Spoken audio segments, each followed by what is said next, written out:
Do you have a not so perfect life? I mean, we may look like we have it all together, but the truth is we all have stuff. UNbroken provides a brave space where we women can take off the mask, share our secret struggles, and our secrets to success. UNbroken, doing life better together. What is one thing you do that is maybe a little bit weird? For example, I wear something pink almost every day. Yep, it can be any shade of pink, but I'm going to wear something pink almost every day. Another thing I do that's perhaps a little odd is I thrive on finding a bajillion ways to use leftovers and sneak them in.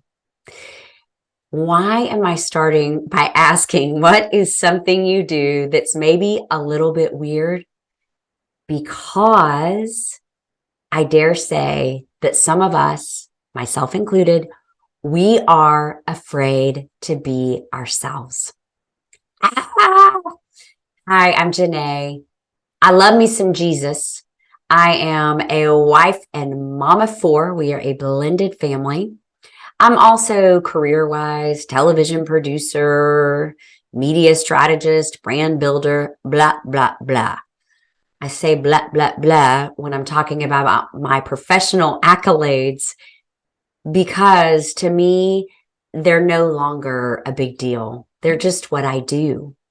But there was a time that I got so much value off of the titles that I held in companies or in jobs. I found my identity wrapped up in what I did, not who I was. So last week we were jumping in a podcast ready to go for the new year. But I said, before we do that, we got to pump the brakes and think about what we need to let go of from last year. Well, one of the things that I am letting go of is caring what people think. And I posted that on one of my personal social media pages. And I was amazed by the messages that I got, the comments that people posted. I was so surprised at how many people could relate to letting go of what people think. And so I had planned on rolling out 6 weeks to knowing yourself in March, but I'm going to roll that out now because I believe that before we can get into goal setting, we got to figure out who in the world we are. Now, I know it's the first of the year and we typically do goal setting, and we will do that. But I'm going to challenge you to stick with me for 6 sessions as we do 6 sessions to self. 6 sessions to help you start getting a taste of your fabulousness. Just breathe in some of your greatness. Now, even as I'm saying that, I'm thinking that there are some of you out there going, Janeé, you're not talking to me. I'm not fabulous. I'm not great. You don't know about the mistakes I've made. You don't know about the choices that I've made. You don't know about these weird things that I was created with. Guess what? I don't know those things necessarily, and I don't need to. Because what I want to know is the awesome person you were created to be. See, God doesn't create junk. So that's how I know that you are not junk, because God doesn't create junk. But the problem is we live in a fallen world. You may have heard that before. What does that mean? It means that we're all jacked up. However, just because we live in a jacked up world doesn't mean that we have to wear the jacked up personalities that this world has given us.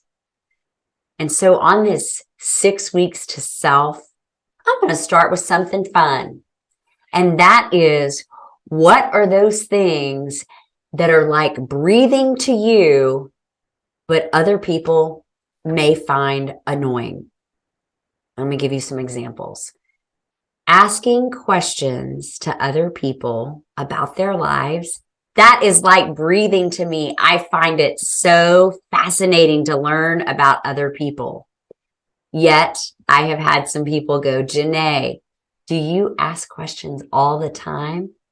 Well, the answer is yes, unless you need for me not to, and then just tell me. And for that brief moment, I will not ask you questions. And I say for that brief moment, because if you are my friend or you are my colleague, you know that me asking questions is just part of who I am. So what is something that is part of who you are? Years ago, I had one of my employees say, Janeé, does everything have to be a learning opportunity with you? You're always trying to point out a lesson. And at first I was like, oh my goodness, how annoying. I need to stop. But then I realized, guess what?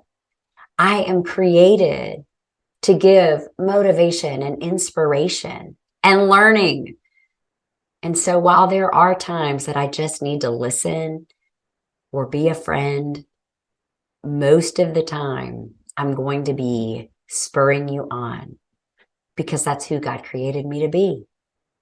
I'm also going to be asking you questions. That's who I was created to be. The third thing that I do that even bothers me is my mind is always thinking. I can very rarely turn it off. And most often it is related to strategy. It is related to problem solving.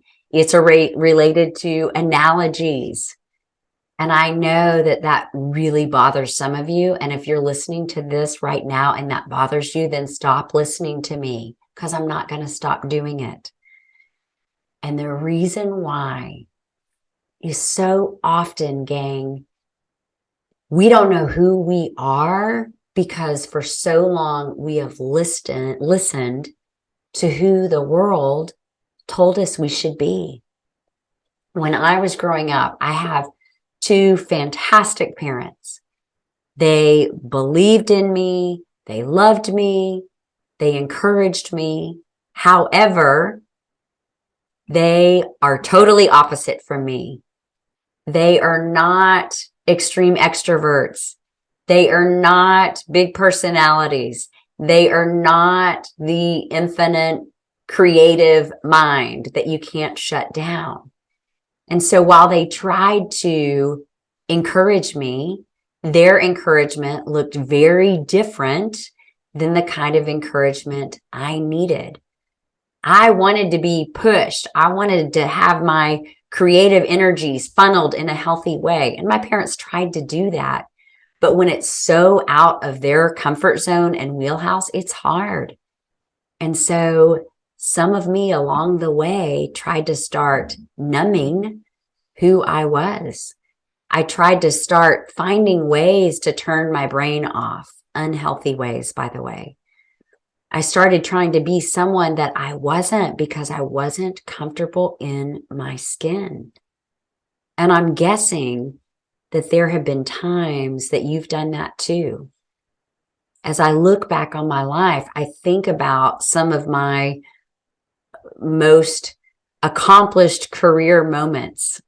For example, I was the youngest woman on a team at Southwest Airlines, on a leadership development team.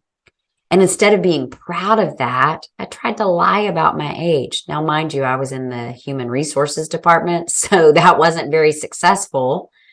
But before you go judging me, I'm guessing that there have been some things that you have hidden or that you've not been forthcoming with because you didn't feel good about those areas of yourself.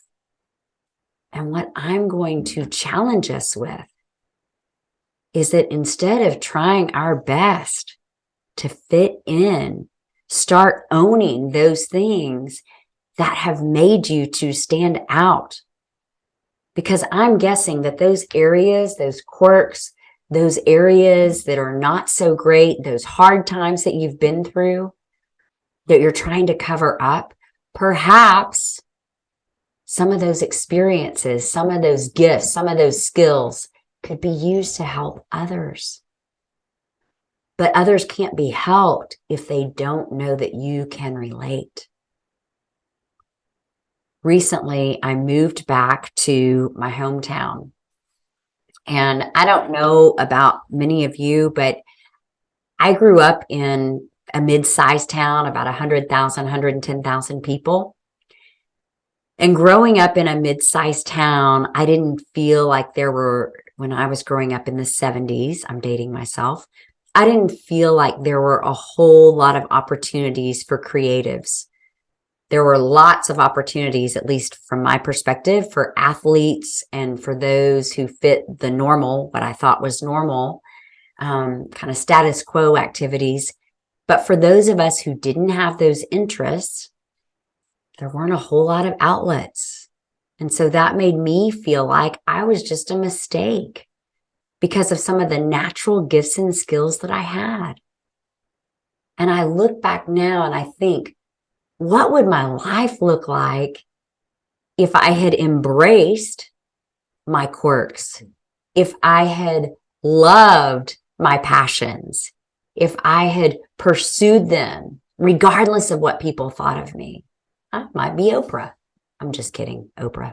But really, if I hadn't spent so many years trying to derail who God made me to be, no telling where I'd be today. Now, side note, I'm very thankful for all of those experiences and missteps because I think that allows me to be real with you and to maybe speak to some of you out there who are also feeling like a mistake. And so in our first step to self, I want us to look at those things that are super easy for us, but other people think are weird. And I would love to know at Real Janeé Hill what those things are. Because I'm guessing that the more we start sharing those weird things, we're going to A, figure out more of who we were created to be, and B, you may not feel so alone. I'm going to create a pink posse for my other friends. And when I say friends, I mean all of you out there who love to wear something pink every day. Give me a shout out. I want to know you. We can create some pink merchandise. It'll be very fun. But really, what are those things that make you you that maybe you've been afraid to share? I want to hear about them. Stay with me on 6 weeks to self. I promise you, you're going to learn some things about yourself that you never knew. You're going to be able to embrace some things that you were not proud of. And you're going to be able to walk in a renewed strength and confidence. So hang in there with me. Can't wait to hear what you learn in this 6 weeks to self. If you like what you're hearing, please share this with a friend. And follow me at Real Janeé Hill on Instagram, Facebook, Twitter, and YouTube.